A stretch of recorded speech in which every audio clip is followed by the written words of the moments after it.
우리가 살고 있는 이 세상은 어떤 속성을 가지고 있을까요?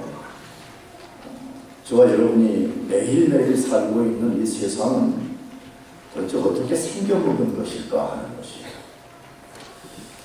우리가 여기에 대한 그 답을 얻기 전에 왜 우리가 세상의 속성을 반드시 알아야 될까 하는 것입니다. 세상이라는 것은 도대체 어떻게 생겨먹었는가, 이것을 우리가 왜 알아야 되느냐 하는 것입니다. 그 이유를 잘 소개해 주는 말씀이 요한일서 2장 15절입니다. 우리 같이 한번 읽어보겠습니다.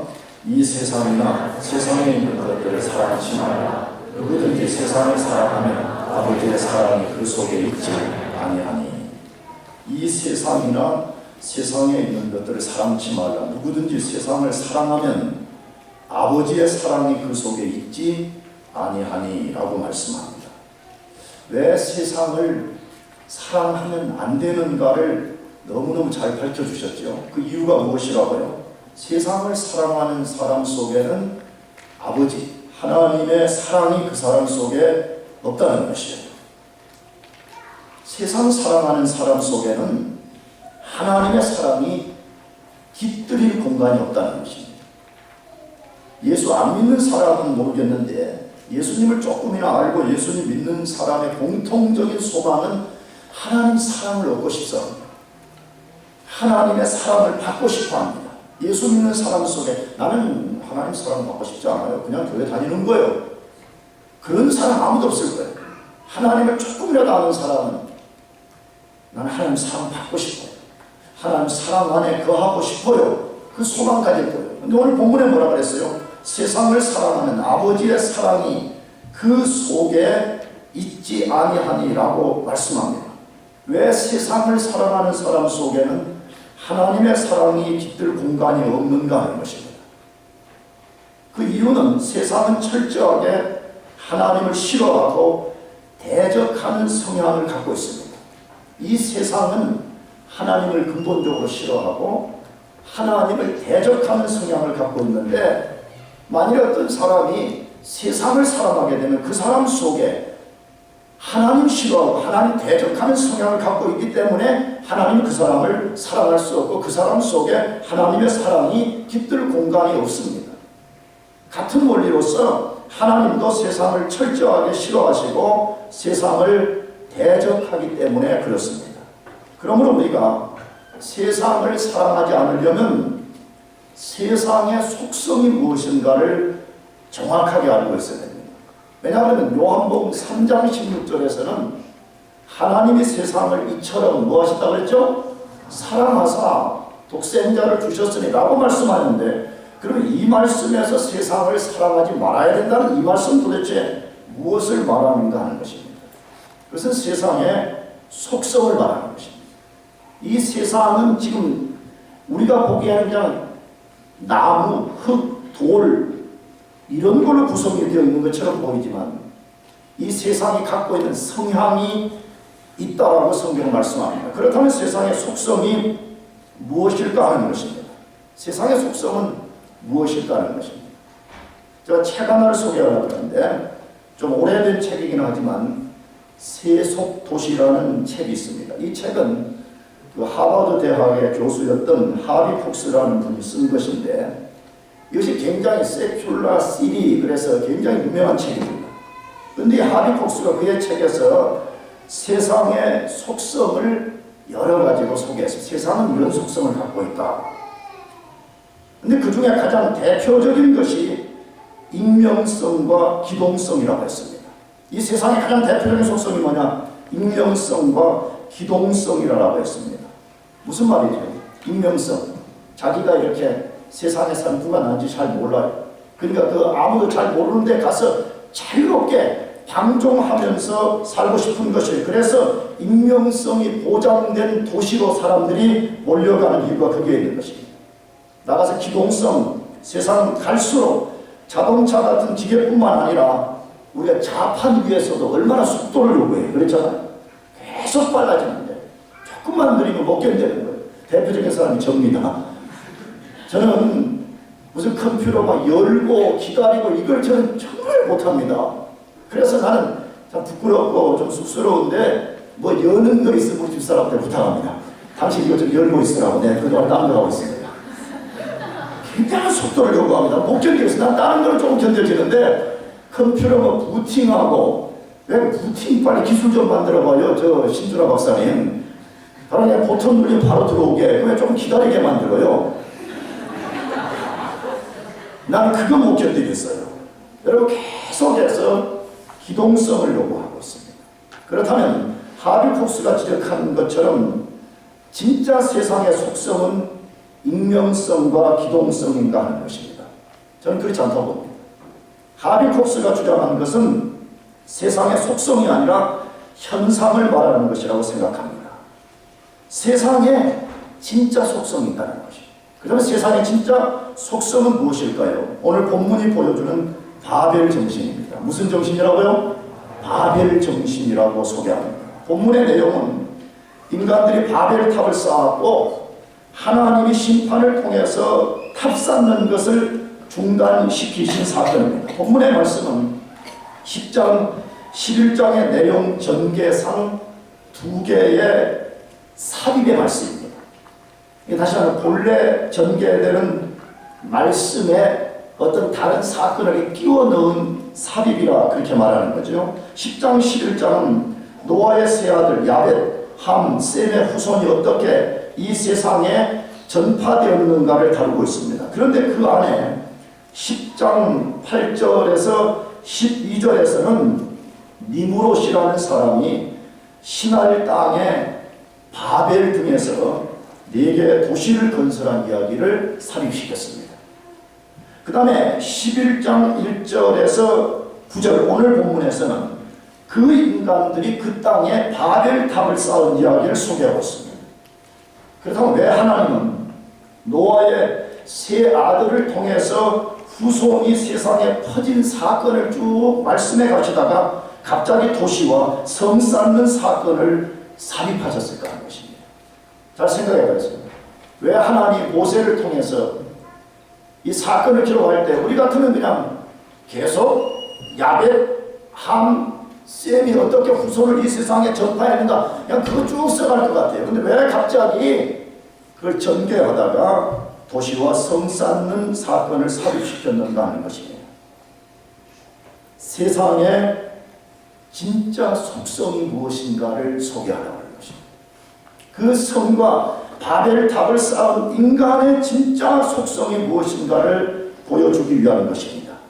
창세기 10장 11장은 대홍수 심판 후에 노아와 그의 세 아들들을 통해서 인류의 숫자가 어떻게 많아졌고 어떤 지역으로 나누어졌는가를 보여주고 있습니다. 그런데 인간들은 많아졌을 뿐만 아니라 나누어졌을 뿐만 아니라 도시를 건설하고 바벨에서 탑을 쌓는 일을 했다는 것입니다.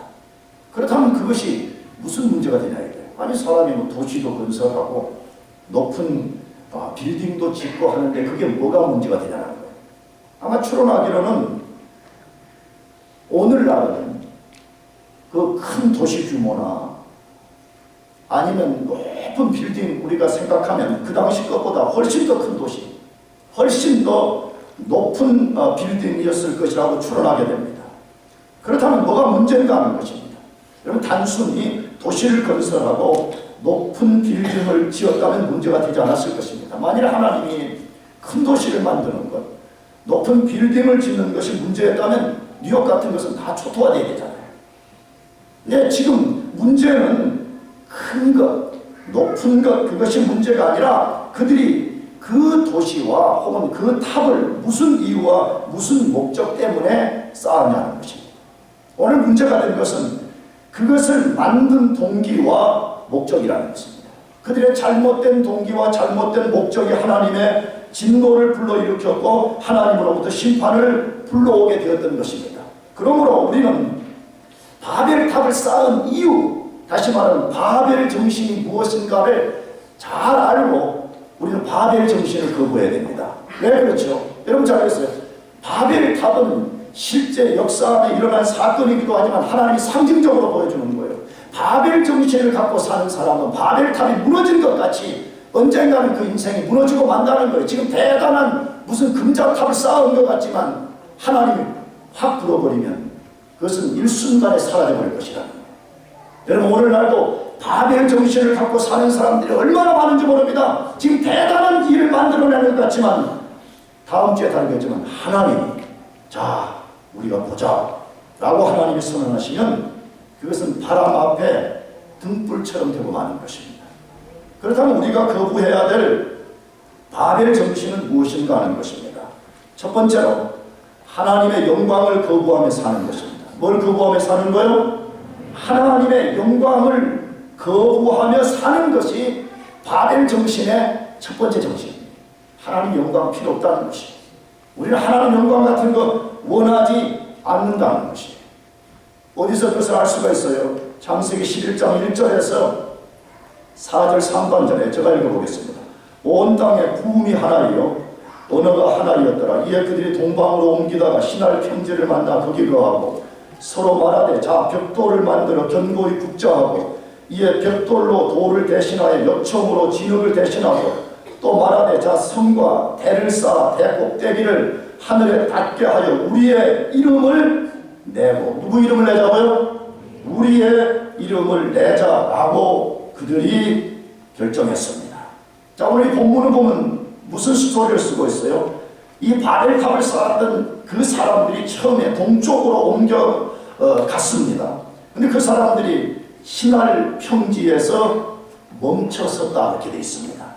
그 사람들은 상당한 기술을 가지고 있었던 것 같습니다. 왜 그렇습니까? 벽돌을 굽고 역청을 진흙 대신 사용할 줄 알았다는 게 있습니다.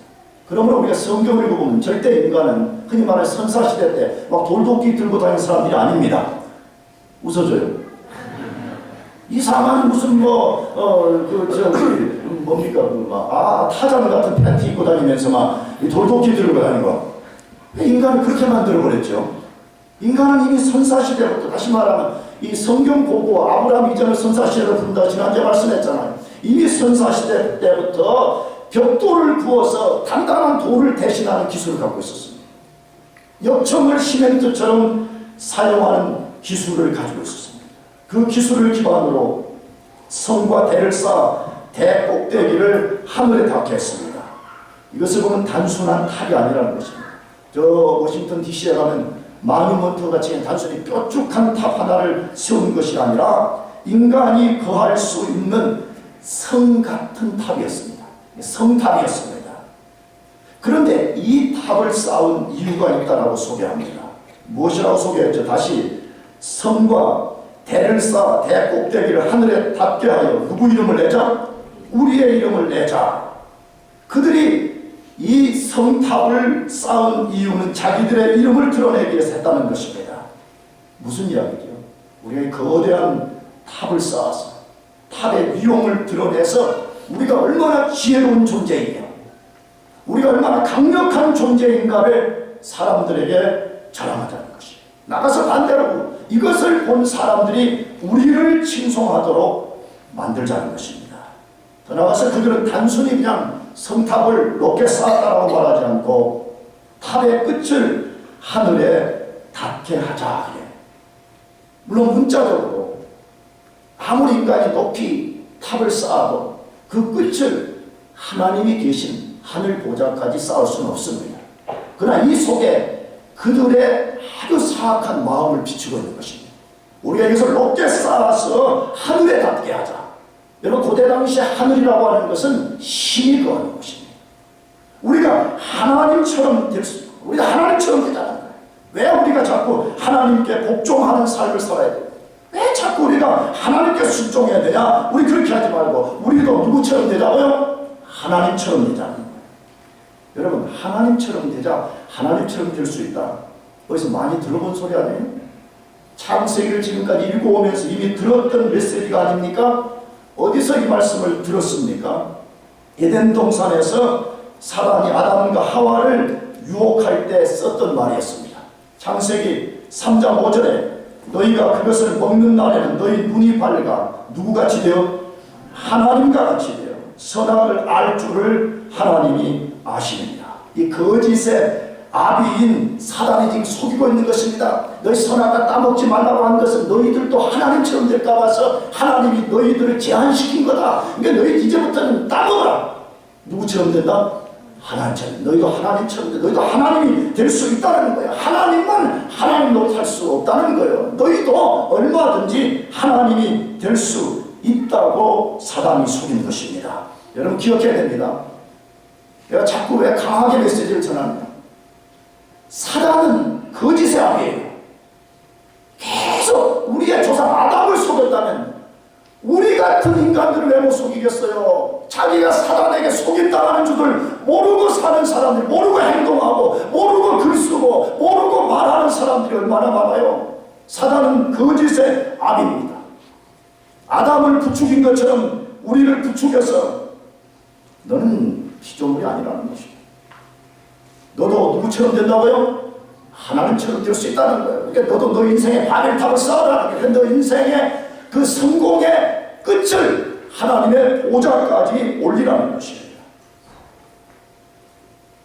어리석은 인간들이 속임당해서 절대 하나님이 될 수 없음에도 불구하고 하나님처럼 될 수 있다고 착각해서 하나님의 영광을 위해서 사는 삶을 버리고 자기들의 이름 내기 위해서 바벨탑을 쌓은 것입니다.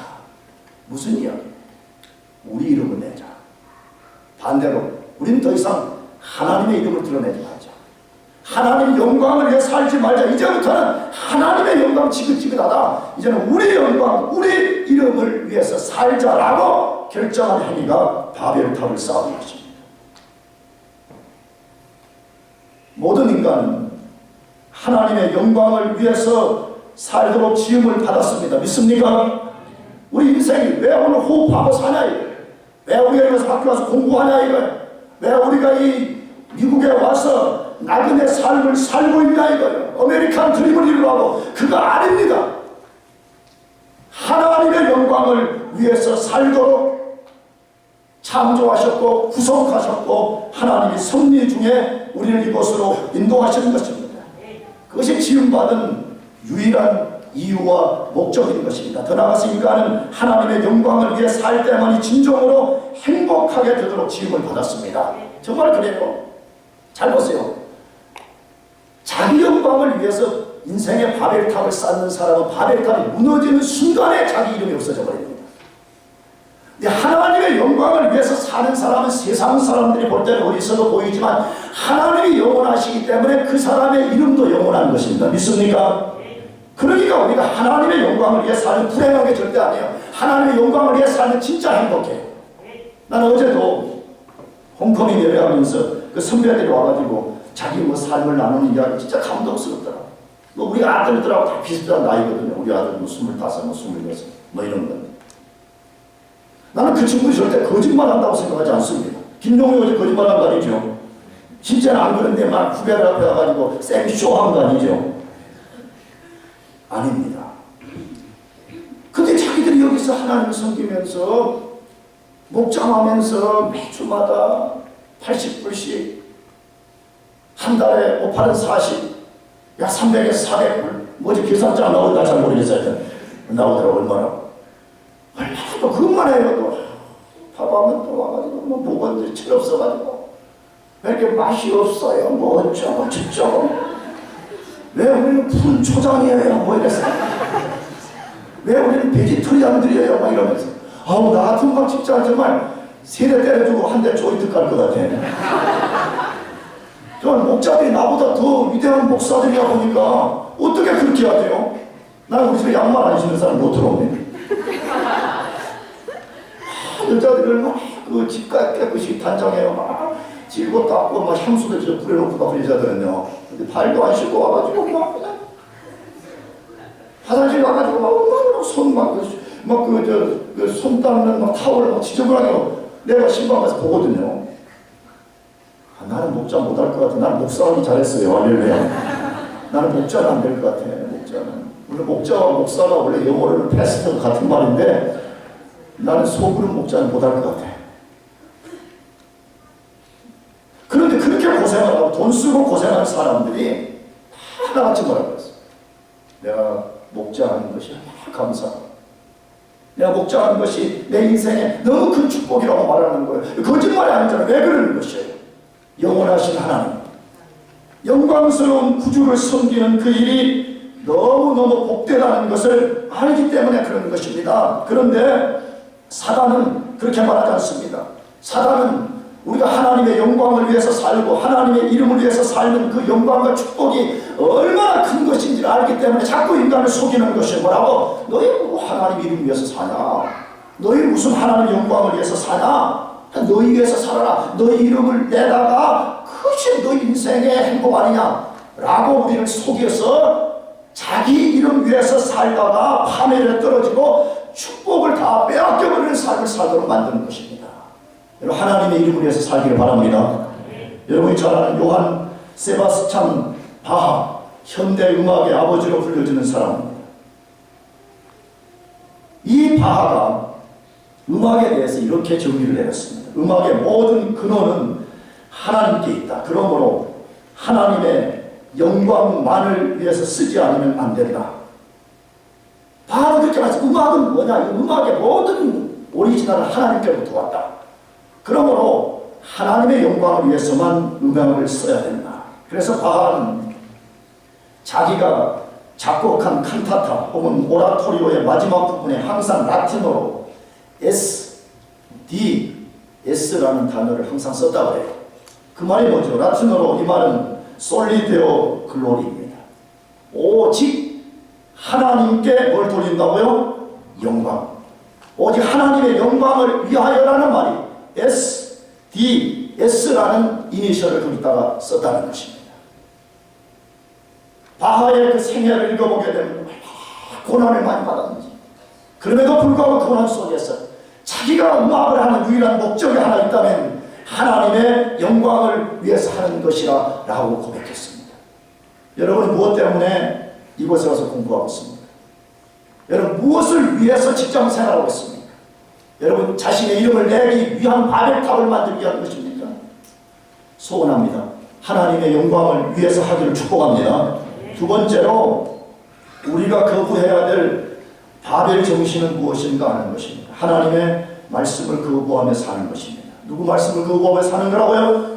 하나님 말씀을 거부하고 사는 것입니다. 창세기 11장 4절에 또 말하되 자 성과 대를 쌓아 내 꼭대기를 하늘에 닿게 하여 우리 이름을 내고 온 지면에 흩어짐을 면하자 하였더라. 흩어짐을 면하자 하였더라. 바벨탑을 쌓은 또 다른 이유를 소개하고 있습니다. 그 이유는 온 지면에 흩어짐을 면하려는 것 때문이었다고 소개하고 있습니다. 그들은 성과 같은 탑을 높게 쌓고 아마 그 안에서 살려고 했던 것 같습니다. 만약에 그렇지 않았다면 탑 꼭대기가 보이는 곳 안에서만 살려고 했던 것입니다. 높게 대를 쌓아놓고 그 꼭대기가 보이는 반경 안에서만 살려고 했던 것 같습니다. 여러분 이것이 왜 하나님 보시기에 문제가 되었을까요? 아까도 말씀드렸잖아요. 오늘도 많은 사람들이 얼마나 높은 빌딩을 지어놓고 그 안에 가서 전망 좋게 살기도 하고 또 그거 보고 우리가 와 감탄도 하고 그러는데 하나님은 그것들 다 안 무너뜨리시잖아요. 근데 왜 바벨탑은 무너뜨렸냐 하는 것입니다. 여러분 그들이 바벨탑을 쌓은 동기와 또 하나의 목적은 하나님 말씀을 정면으로 거역하는 행위였습니다. 왜 그것이 하나님을 거역하는 행위였어요? 하나님은 창세기에서 줄기차게 말씀하시는 것이 뭐지요? 너희는 흩어져서 생육하고 번성하고 충만케 하고 다스리라고 말씀했습니다. 그것을 지금까지 두 번이나 말씀했습니다. 창세기 1장 28절 하나님이 그들에게 복을 주시며 그들에게 이르시되 생육하고 번성하여 땅에 충만하라. 땅을 정복하라. 바다의 고기와 공중의 새와 땅에 움직이는 모든 생물을 다스리라 하십니다. 하나님이 최초의 인간을 창조하신 후에 주신 첫 번째 그레이트 커미션은 온 땅에 흩어져서 그 땅을 뭐하라고요? 다스리라고 말씀했습니다. 창세기 9장 1절 하나님이 노아와 그 아들들에게 복을 주시며 그들에게 이르시되 생육하고 번성하여 땅에 충만하라라고 말씀했습니다. 대홍수 심판 후에, 다시 말하면 옛 세계를 하나님이 다 파괴시키고 새 시대를 열어주셨을 때에도 최초의 인간 아담에게 주신 명령과 동일한 명령을 주셨습니다. 온 땅에 흩어져서 하나님의 명령을 수행하라 하신 것입니다. 그러므로 땅이 존재하는, 그리스도가 재림하시기 전에 땅이 존재하는 한 이 명령은 영원한 명령인 것입니다. 모든 인간들에게 해당되는 말씀인 것입니다. 그런데 인간들이 하나님의 명령을 정면으로 거역하여 흩어지기를 거부했고 생육하고 번성하고 충만케 하고 다스리는 것을 거부한 것입니다. 그다음 질문이 생겨요. 왜 그들은 흩어지기를 거부했을까 하는 것입니다. 왜 하나님이 흩어져서 충만케 하라는 말씀을 정면으로 거역했을까 하는 것입니다. 그 첫 번째는 그들은 하나님 말씀대로 되지 않는다는 것을 증명해 보려는 시도 때문이었습니다. 하나님 말씀대로 안 된다는 거예요. 우리가 하나님 당신 말대로 되는지 안 되는지를 우리 삶으로서 증명해 보이겠다는 거예요. 여러분, 그게 무슨 말이죠? 이 바벨탑을 쌓은 사람들은 함의 후손들이었습니다. 여러분, 함은 우리가 지금까지 읽었지만 함과 그의 후손이 저주를 받았습니다. 여러분, 그 후손들이 하나님이 자기 후손을 저주했다는 것을 후손들이 알았을까요? 몰랐을까요? 좀 깨봐라 인간들아. 용의 우리는 이렇다. 세란토는 어쩌냐. 한 후손들이 알지 않았겠어요? 당연히 신이 우리를 저주했다. 여러분, 그러면 어떻게 되는 거예요? 만약에 내가 장씨인데 하나님이 모든 장씨들은 다 저주받았다. 이러면 어떻게 되는 거예요? 늘 이게 우리가 구전이 돼가지고 어떻게 하든지 우리가 이 저주로부터 탈피하고 싶은 본능이 있습니다.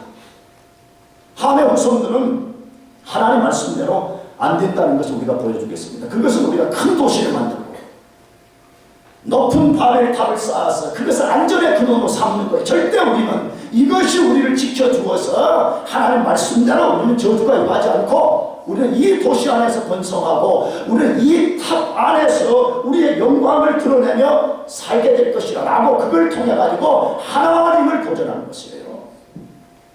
여러분, 도시와 탑을 쌓은 근본적 이유가 어디에 있다고요? 교만 때문이었습니다. 하나님 말씀대로 안 된다는 거예요. 우리의 뜻대로 될 것입니다. 하나님 당신 뜻대로 되지 않고 우리 뜻대로 될 것이라고 주장하는 행위였던 것입니다. 오늘 이 세상에 수많은 사람들, 심지어 교회 안에서 신앙생활하는 많은 사람들이 바벨 정신을 갖고 살고 있습니다. 하나님이 역사의 주인이시라는 것을 거부하고 하나님이 말씀하신 그대로 된다는 것을 믿지 않고 하나님 말씀대로 되지 않는다는 것을 증명해 보려고 발버둥을 치며 살고 있는 것입니다. 그러나 절대로 그렇게 될 수가 없습니다. 모든 것이 하나님의 뜻대로 됩니다. 믿습니까? 우리 다음 주에 다뤄요. 모든 것은 하나님의 뜻대로 돼요. 여러분은 조금 하나님 믿으면서 기도하고 하나님의 뜻과 승리를 기다리면서 뭐가 빨리 안 된다고 너무 낙심하지 말아요. 물론 저도요, 자주 말씀드렸잖아요. 인간이 기다리기 어려운 것이 제일 힘든 게 기다림입니다. 아까는 푸틴도 못 기다린다고 했잖아. 재호가. 그렇지? 나는 컴퓨터 이거 푸틴 그거 하는 것도 나는 못 기다리는 거야. 어려워 기다리는 것이. 근데 그 기다림 속에서 하나님 우리에게 놀라운 역사를 주시기 위해서 그러는 거예요. 그러니까 지금 조금 뭐 공부가 좀 덜 끝나고 뭐가 좀 안 되고 그래도요. 힘은 들지요. 조금 힘은 들지요. 그래서 이럴 때 이를 막 다물고 주님을 바라보고 기다려요. 아멘? 기다려요. 왜? 모든 것이 하나님의 뜻대로 돼요. 반드시 모든 것이 하나님의 뜻대로 된다는 것을 우리 자신과 하나님 없는 사람들이 깨닫게 되는 날이 올 것입니다. 더 나아가서 그들이 하나님 말씀을 거부하고 바벨탑을 쌓은 또 다른 이유가 있었다고 소개합니다. 그래서 하나님의 약속의 말씀을 신뢰하지 못했기 때문입니다. 대홍수 심판 후에 모든 인간 속에는 두려움이 있었습니다. 다시 홍수와 같은 심판이 와서 인류를 쓸어버리면 어떻게 될 것인가? 우리가 잘못하다가 계속 흩어지다가 나중에 고향으로 돌아올 수 없는 그런 지경에까지 떨어지면 어떨 것인가 하는 두려움이 있었던 것입니다. 그래서 하나님이 홍수 심판 후에 이미 우리가 다 보지만 무지개를 하늘의 활처럼 탁 세우셔서 하나님이 약속했습니다. 내가 다시는 물로 세상을 심판하지 않을 것이다. 다시 말하면 물로서 세상을 쓸어버린 것처럼 너희를 쓸어버리지 않을 것이다. 이 무지개는 나의 언약이야. 내가 매일 볼 것이라는 거야. 내가 그것을 보고 내 언약을 지킬 것이라고 하나님이 약속했습니다. 그럼에도 불구하고 인간들이 하나님의 언약의 말씀을 못 믿는 거예요. 저 무지개 저거는 그냥 비 오고 나서 뭐 이런 이상한 현상에 의해서 만들어진 거 아니에요. 저게 어떻게 하나님의 언약이 될 수 있어? 하나님이 하신 일을 인간은 다 무슨 자연현상으로 다 돌려버리고 하나님의 신비로운 역사를 안 믿잖아요. 하나님이 분명히 너 흩어지지 않는다. 다시 나쁜 의미로 홍수가 쓸어버리는 것처럼 너는 그렇게 쓸림 당하지 않을 것이다. 그러니까 너희는 내 말에 순종해서 땅끝까지 나가서 나의 미션을 수행하라. 이게 하나님의 명령이잖아요. 근데 하나님 말씀 못 믿으니까 우리 못 나갑니다. 우리는 탑 쌓아놓고 그 안에 살 겁니다. 우리 탑 꼭대기에 보이는 데서 우리는 살 것입니다. 그렇게 말하는 것이에요. 두려움 때문에. 두려움 때문에 그렇게 하는 것입니다. 나는 이렇게 생각합니다. 하나님을 진짜 신뢰하는 사람은 담대해질 수 있습니다. 우리가 다음에 다루겠지만 아브라함을 보세요. 아브라함은 원래 성에 살던 사람, 성에. 근데 하나님이 성에 살던 사람을 불러내서 필그림, 나그네로 살아요. 왜 그러는 거예요? 하나님 진짜 안전의 근원이 뭔가를 보여주는 거예요. 아브라함아, 너가 사는 바벨론 도성이 너의 안전의 근원이냐? 아니면 살아계시고 우주를 창조하신 하나님이 내가 안전의 근원인가를 내가 잘 훈련해보라는 것이에요. 하나님 말씀을 신뢰하지 못하는 사람일수록 눈에 보이는 성과 탑과 같은 것을 의지하는 경향이 아주 강합니다. 공부 많이 해서 그것만 의지하라는 거. 좋은 직장 구해서 그것만 의지하라는 거. 자기 스펙만 쌓아가지고 그것 자랑하고 그것만 의지하라고. 물론 공부 열심히 해야 됩니다. 그러나 그것은 진짜 안전의 근원이 아닙니다. 우리 안전의 진짜 근원은 살아계신 하나님입니다. 믿습니까? 하나님. 내가 자주 말씀드렸잖아요. 50대니까 지식의 평준화가 오는 것 같아. 진짜. 예전에 신학교 다닐 때는 못 나가지고 신학교 나가 못 나가지고 난 그랬어. 나 못난 목사라고 난 자주 말했잖아. 뭐 책 하나 뭐 더 읽으면 막 뒷날 가가지고 자랑 은근히 물어봐야 너 뭐 졸스타트가 뭐 이런 거 책을 내렸는데 너 읽어봤니?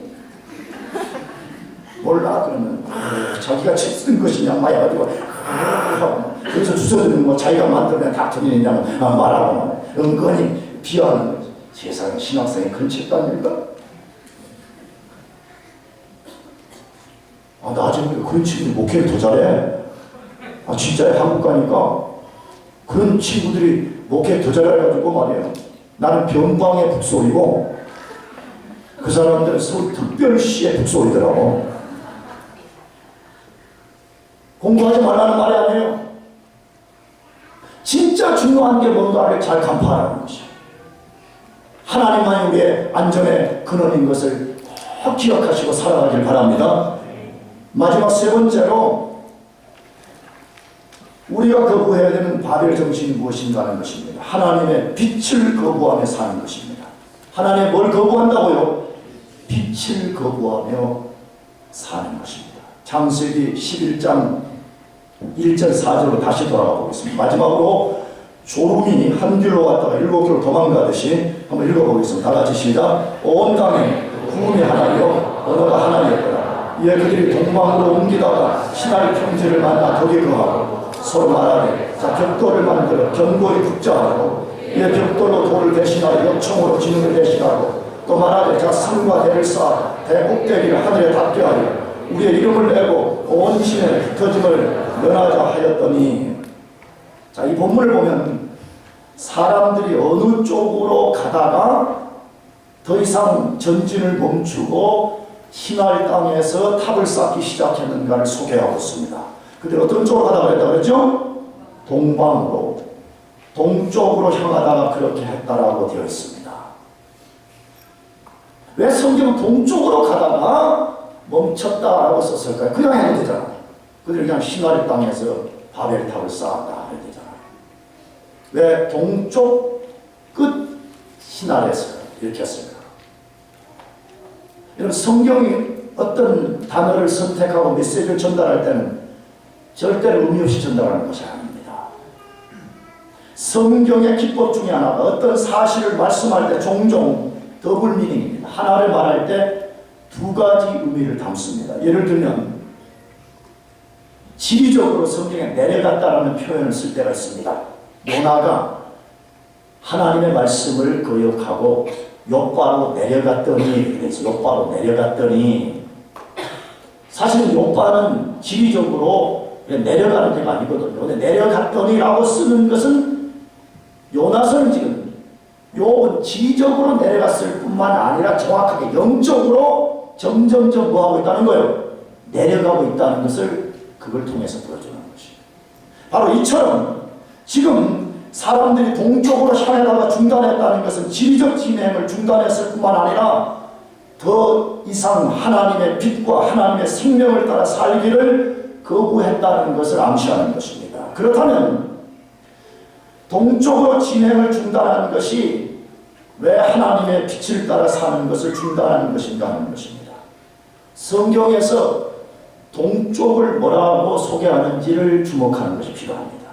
성경은 동쪽을 하나님의 빛이 비치는 곳, 그 빛 대신 예수님이 오시는 곳으로 소개합니다. 물론 지금도 태양은 동쪽에서 뜬다, 우리가 그렇게 말하죠. 그것을 하나님이 사용해서 동쪽 그러면 항상 하나님의 빛이 임하는 곳, 하나님의 생명이 오시는 곳, 하나님의 메시아가 오시는 쪽으로 소개하고 있습니다. 그래서 하나님이 에덴 동산의 문도 동쪽으로 두셨습니다.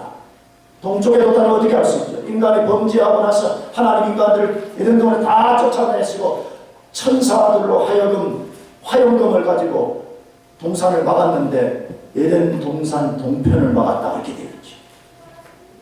나가서 하나님이 이스라엘 백성들에게 성막을 주셨는데 광야에서 반드시 옮겨 다닐 때 성막 텐트를 칠 때는 그 문을 어떤 쪽으로 내라고요? 반드시 동편으로 내겠습니다.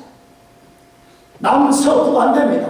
반드시 동편을 향해서 그 문을 두도록 하셨습니다. 왜 그러시는 거예요? 그 동편을 통해서 하나님의 거룩한 역사가 임하고 인간이 그 동편문을 통해서 하나님을 만날 수 있다는 것을 의도적으로 보여주신 것입니다. 나가서 이스라엘 백성들이 성막을 칠 때에 아무렇게나 백성들이 텐트를 치면 안 됩니다. 무슨 지파는 어떤 쪽 이걸 다 했는데 항상 유다 지파는 동쪽 문 앞에 치게 했습니다. 왜 그렇습니까? 우리가 이제 유다 지파를 통해서 메시아가 오게 하셨습니다. 성경은 동쪽에 대한 것을 너무 많이 말씀하고 있습니다. 그러므로 동쪽은 세상의 빛이고 인간 생명의 공급자이신 하나님과 메시아를 보여주는 상징이었습니다. 그러므로 이 바벨탑을 쌓았던 사람들이 동쪽으로 진행을 멈추고 시나리 땅에 도시를 건설하고 바벨탑을 쌓은 것은 더 이상 하나님의 빛에 의한 삶을 살기를 거부한 것입니다. 이제는 우리는 지겹다.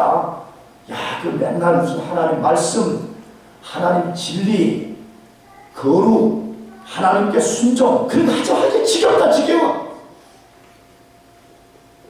인간 속에 그것이 있는 것입니다. 여러분, 광야의 이스라엘 백성들을 보시면 출애굽을 해서 하나님의 놀라운 기적을 경험했습니다. 그들이 과거 애굽에서 완전히 종도돼서 그들은 거의 질병에 사로잡힌 질병 덩어리였습니다. 어디서 할 수 있어요? 그냥 상식으로 가도 그렇잖아요. 무슨 애국에 가가지고 그들이 낮에 가서 종로로 밤에는 호텔에 가서 샤워 탁 하고 깔끔하게 하고 드라마 하나 보고 그런 상황이 아닙니다. 애국에 군대들이 그냥 감독관들이 책찍을 가지고 백돌 조금만 늦게 나면 휘갈겨 가지고 살결이고 찢어지고 못 먹고 영양결 뛰고 다리가 부러지고 그러니까 출애굽 길고 뭐 하나님이 광야에 접근했을 때 말하는 나는 치료하는 누구라 그랬죠? 여호와라. 여호와 라파. 나는 치료하는 여호와니라. 얼마나 애굽 땅에서 그들이 고통과 마음과 육체가 완전히 부서져 버렸으면 하나님이 광야에 와서 너희 나를 바라보라는 거죠. 치료하는 여호와 하나님을 바라보라는 것이에요. 여러분 그렇다면 애굽의 고통에서 종노릇하면서 인격이 없어져 버린 그 상황에서 건져내서 자유를 주시고 하나님을 마음껏 섬기도록 했다 그러면 죽을 때까지 감사해야 되잖아요. 심지어 하나님이 광야에서 만나를 내렸는데 시편에 보면 만나는 천사들이 먹는 음료라고 음식이라고 되어 있어요. 신령한 천사들이 먹는 하늘의 음식을 매일 내려줬는데 신령한 것이 싫다는 거예요. 아, 우리 이제 만나가 지겠다는 것이에요. 우리는 애굽으로 돌아가서 우리는 부추를 먹고 마늘을 먹고 좀 우리 걸쭉한 것 좀 먹어보자 이거예요. 매번 찬양하고 큐티 나누고 경건한 말을 하고 좋은 생각을 하고 아, 그 지겹다고 이제 우리도 좀 세상 사람처럼 해보자는 것이에요. 거룩한 빛 아래 사는 것 그것도 지겹다는 거예요. 하나님의 거룩한 눈빛 그것도 누가 만들었냐는 거예요. 장구한 목사가 또 대학부 10대 수칙 중에 하나를 만들었다. 아이고 야 무슨 교회가 이렇게 고리타분해 빛나리는 호남선 그런 게 좋지? 아니 어제 그거 한다고 나쁘다는 게 아니에요. 내가 어제 하라 그래서 제가 걱정하지 말고 고개를 들어. 가인처럼 고개를 들어.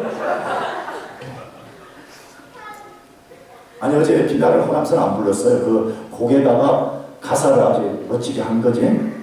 아, 그렇게 해야죠. 실제 성경에도 보면, 이 찬송가에도 보면, 예전에 우리 선배들은, 선조들은 실제 이 세상에서 불려지는, 그 노래의 곡을 가지고 여기다가 가사를 우리 복음적으로 덧입혀서 부른 곡들이 이 안에도 있어요.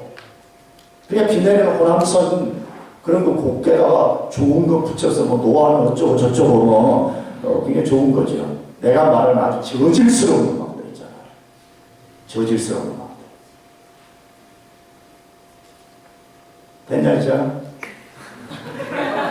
아 한마디 하고 해명이 더 줄텐데. 여러분 인간들 속에 왜? 죄 때문에. 여러분 죄는 무서운 것입니다. 죄가 가득한 사람일수록요 빛을 미워합니다. 그래서 요한복음에 주님 뭐라고 그랬어요? 내가 세상에 빛으로 왔지만 사람들은 이 빛을 싫어하나 이렇게 돼 있어요.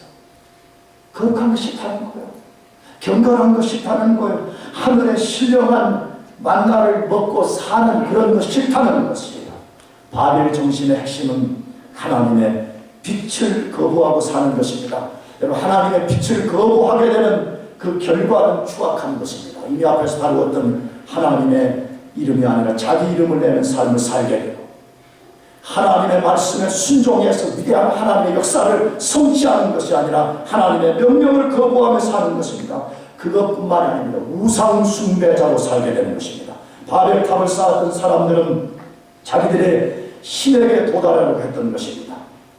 이 바벨이라는 뜻의 우리말은 신의 문이라는 뜻입니다. 혹은 신들의 문 그런 뜻을 갖고 있습니다. 왜 바벨이 신들의 문이겠습니까? 그들은 그 문을 통해서 계시된 하나님이 아니라 자기들이 원하는 하나님을 만나고 싶었던 거예요.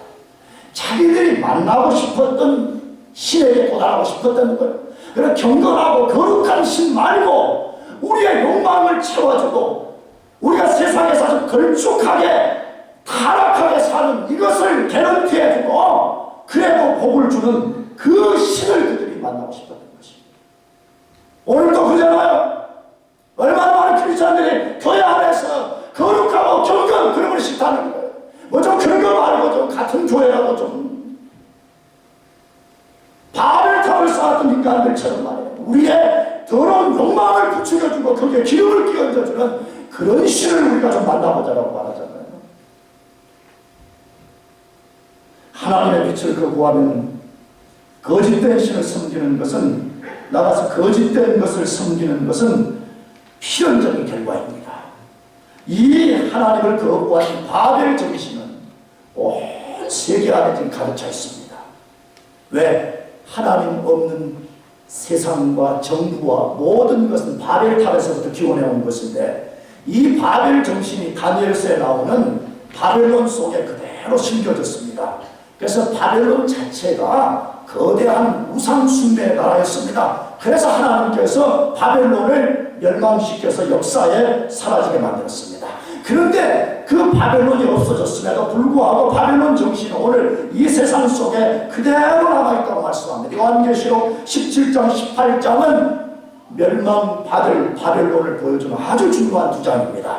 여기 보면 하나님 없는 사람들이 무엇을 추구하고 무엇을 만들어내는지를 아주 잘 소개합니다. 그러면서 그 바벨론은 세상이 멸망될 때 반드시 멸망될 것이라고 말씀하면서 우리 그리스도인들에게 강력하게 도전합니다. 그것이 18장 4절인데 읽어보겠습니다. 시작. 또 내가 들으니 하늘로서 다른 음성이 나서 가로되 내 백성아 거기서 나와 그의 죄에 참여하지 말고 그의 받을 재앙들을 받지 말라. 하나님이 천사의 음성을 통해서 우리들에게 들려주시는데 멸망받을 바벨론 도성의 재앙에서 빠져나오라는 것이, 바벨 정신에서 빠져나오라는 거예요. 하나님의 이름에 자기 이름을 위해서 사는 정신에서 벗어나라는 것이.